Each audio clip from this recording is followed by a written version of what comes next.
Welcome back to Steel and Vance. I love this subject because it's so confusing and so subjective and yet so important, because there are many people who suffer horrifying injury by way of somebody who's a distracted driver. So let's get that out of the way first.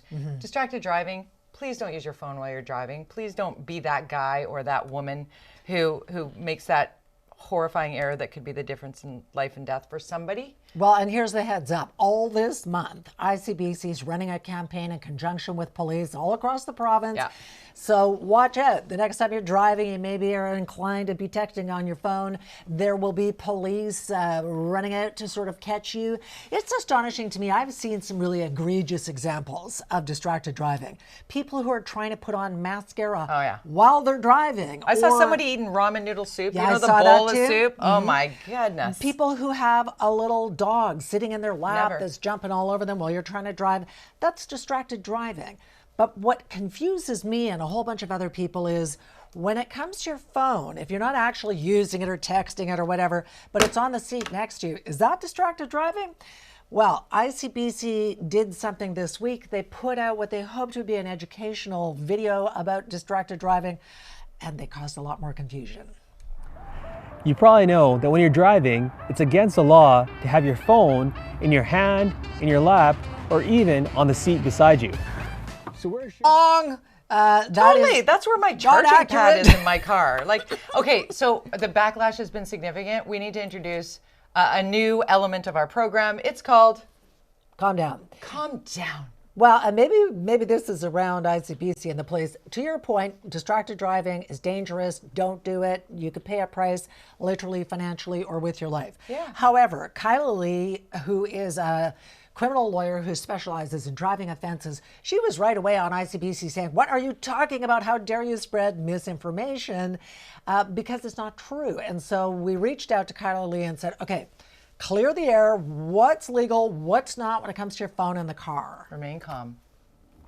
ICBC's tweet contains incorrect information about the law related to distracted driving in British Columbia.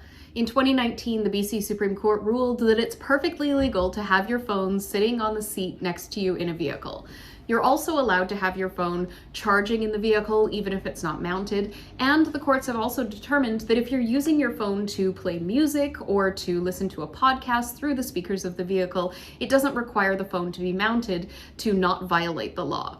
Although ICBC would like people to think that you need to have your phone mounted to do any of these activities, the way that the law is written prohibits only what is considered active use. This means use that constitutes something more than just passively engaging with the phone. This can be holding the phone, touching the phone, manipulating the phone in some way. What is prohibited and what is correct in ICBC's tweet is having the phone on your lap, tucked under your leg, or in your hand while you're driving. And it is, of course, always good advice to keep your phone out of sight and out of reach to avoid any temptation while driving.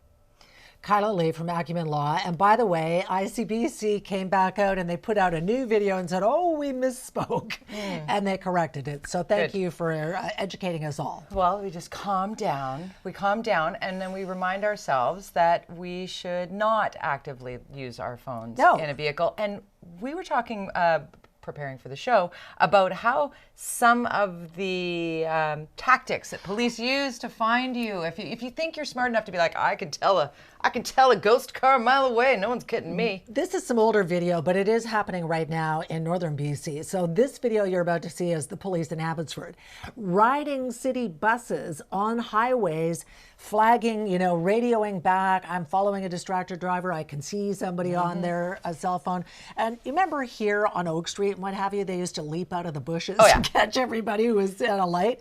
That one still bugs me because I feel like if you're sitting at a light and you're dead stopped and you just glance at your phone to see who, not doing a whole message or whatever, I think that should be okay, but that is distracted driving. You're not supposed to touch it. Yeah, the leaping out. I would just like to get back to solving the problem of people who turn left from the right-hand lane or weave through traffic and decide that, lane hogs. Yeah, they're in much bigger hurry than you ever are. And we just all need to calm down when we're on the roads. Calm down, be safe, watch out. Yeah.